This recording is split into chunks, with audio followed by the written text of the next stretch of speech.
жеңіл босану үшін мен не істеуім қажет та? Бала былайынан толыққанды спокойно шығу үшін бұл жерге не керек, значит, бірінші орында витаминотерапия керек. Утражестан, дюфастон шынымен шейканы жатырын бәрін қысып тастаймын, осында мен шейкам ашылмай қиналып қалам ба да?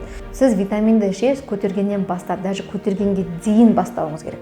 Ал ең негізгі момент бұл қандай? Ең керекті момент бұл тыныс алу техникасын сақтау, қыздар. Міндетті түрде бұл негізгі рөлін еді. 90% осыны еді. Қайырлы күн, менің сұлу қыздарым, қалдарыңыз қалай? Бүгін сіздерге жалпы керемет тақырып, жеңіл босану үшін мен не істеуім қажет та? Қалай мен жеңіл босануыма болады? Мен разрывсыз, вообще маған разрыв деген уже қорқыныш, стресс та. Дәл осы сұрақтың жауабын білгіңіз келетін болса, не істейсіз? Маған лайк басып, комментарий жазып, маған поддержка беріп, көмектесуіңіз қажет болады. Және де мына уведомлениені басып қойыңыз, себебі бірінші видеоны сіз көретін боласыз, иншалла. Ендеше, бүгін сіздерге айтатын тақырып бұл жеңіл босану, қалай жұмыс жасауға болады. Мынау тұрған біздің қынабымыз, біздің жатырымыз, мына қынап, жатыр, шейка бәрі неден жаралған? Бұл бізде бұлшықетті орган, яғни бұлшықет. Бұның бәріміз айтып, алдыңғыда эфирлерімді, немесе видеоларымыз қарағасаңыз, сіздерге айтқам, бұл не? Созылмалы бұлшықет. Как будто синтетика сияқты. Созасын түк жойрес қайтан қалпына келеді. Тура сондай нәрсе. Енді бізде жатыр мойны не істейді? Созылып ашылады. Когда яғни мына баланың басы былайына шығып келе жатады, осы жабылып тұрады, полный жүктілік полный жабылып тұрады. Когда жүктіліктен кейін ол жайлап десек, бұл былайына бүйтіп ашылады, полный ашылады, когда сол кезде бала спокойно бізде шығады, сразу бұрылады, сразу тартып аламыз да. Бұл қалай, знаешь, шейка не істеп жатыр, ол тура эластикасы кетіп жатыр, кеңейіп жатыр, яғни ашылып жатыр. Бұған не керек? Неге бұл иногда ашылмай қалады да? Біз не айтады? Мында бір мифтер бар, яғни сіз дюфастон көп ішсеңіз ашылмай қалады, сіз утражестан көп ішсеңіз ашылмай қалады, D3 көп ішсеңіз ашылмайды, кальций ішсеңіз ашылмайды, витамин көп ішсеңіз ашылмайды, елевит ішетін болсаң балаң дайып кетеді. Неше түрлі мифтар бар. Миф деген не? Бұл өтірік нәрселер, яғни не? Бұлшықетке не керек? Естественно, бізге витамин қан айналым керек. Бұлшықет нормада жұмыс жасау үшін қан айналым керек. Элементарно сіздің мына тұрған тырнақ дұрыс, әдемі өсу үшін, сынып кете бермеу үшін не керек? Бұған да нормада қан айналым витамин керек, дұрыс па? Чтобы нормада өсу үшін. Когда бізде витамина не хватает, бұл не істейді? Сына береді. Ерніміз не істейді? То же самое. Когда бізде витамин жетпейді, анемиямыз болады, тез шөлдей береміз, су ішпейміз, не болады? Жарыла береді. Это то же самое. Мынау біздің тура сондай бір бұлшықетті ағзамыз да. Когда бала былайынан толыққанды спокойно шығу үшін бұл жерге не керек, значит, бірінші орында витаминотерапия керек. Яғни витаминдерді толық ішу керексіз. Мысалы, сізде анемия болса, анемияның дәрісін ішу керексіз. Міндетті түрде D3-іңізді, міндетті түрде кальцийіңізді ішу керексіз. Одан бөлек мында эластикаға жауап беретін цинк витаминін ішулеріңіз керек. Бұл міндетті түрде. Яғни бұл сіздің жатырыңызды ешқандай қатайтып тастамайды.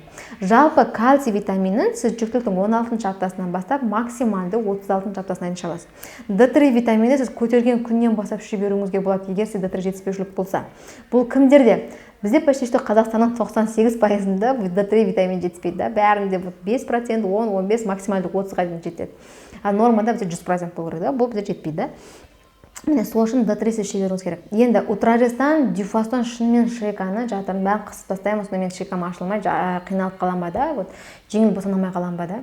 Мен айтар едім өтірік деп. Неге? Потому что мен екінші баламда, барлықтарыңыз білесіз, өте қатты қиналған. Мен прям 28 аптаға дейін қателеспесем, дюфастонды да ішкем, утражестанды да қолданғам, сонда бір гематомамен күрескем, өте бір қиын диагноз болғанда, но почему-то бірақ мен өте оңай босанғам осы баламда.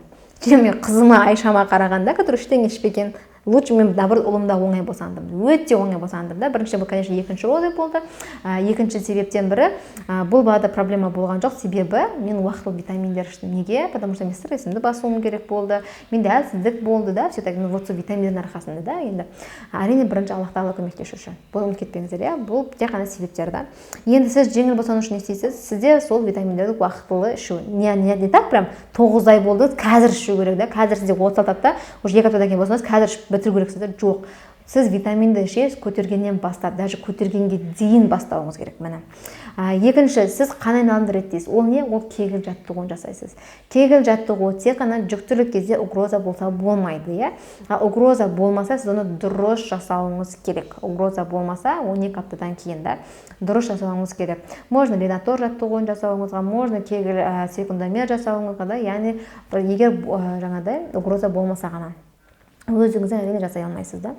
Одан кейінгі не бұл не істейді? Бұл жаттығу бізде қан айналымды реттеп береді. Можно оған дейін плазмолиптикалық зұлдыр қан айналымды реттеу үшін ол не істейді? Ол таза витаминдердің бәрін бүкіл бір жерге қойып береді, күшті қан айналым болады. Яғни жеңіл босануына наоборот көмектеседі да. Ары қарай не істейсіз? Ары қарай бір жатырды дайындау керекпіз, яғни жатырдың мойнын, қынапты бәрін дайындау керекпіз да.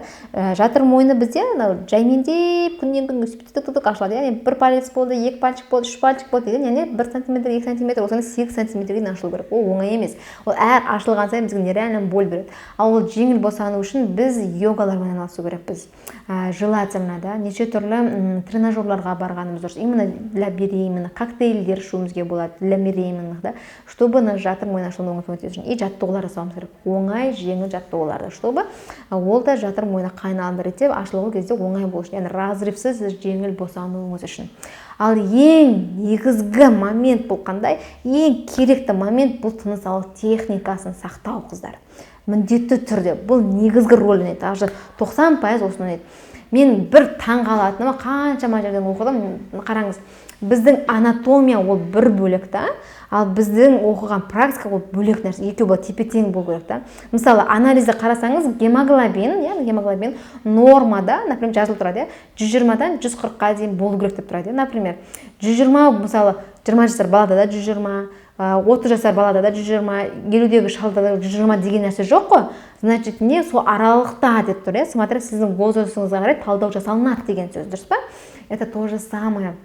Мысалы техникасында біз когда әйелдер босандырған сайын біз логикамызды ұмытпай сол бойынша істету керекпіз. Себебі мен көп қыздарды білемін, осы туралы бізге ұсыныс жасап жүретін врачтар да самое да, дыхание собачки да, ит сияқты демалу да. Да вот шын мәнінде сіз просто жүкті емес әйел өзі сөйтіп демалып көрсінші, қанша уақыт демалады екен. Даже 2 секундтан кейін уже талып құлай бастайды да. То же самое. Сондықтан даже тыныс алу техникасын сіз дұрыс сақтау керексіз. Сонда ғана сіз иншалла жеңіл түрде босанатын боласыз. Бұл не обязательно, что сіз бірінші балаңызда да, сіздің екінші балаңызда да, үшінші балаңызда да, бесінші балаңызда да сіз осы әдістерді қолдануыңыз керек. Ендеше біздің жүкті әйелдеріміз иншалла Аллахтың қалауымен аман есен босанып алыңыздар, салихалы ұрпақтар көп болсын, және сіздер қуанып жүре беріңіздер. Кім көтере алмай жүр, сіздер наоборот көтеріп осы күнге жетіңіздер. Сіздермен бірге болған доктор Сейт Жаппарова, баршаңызға алғысым шексіз.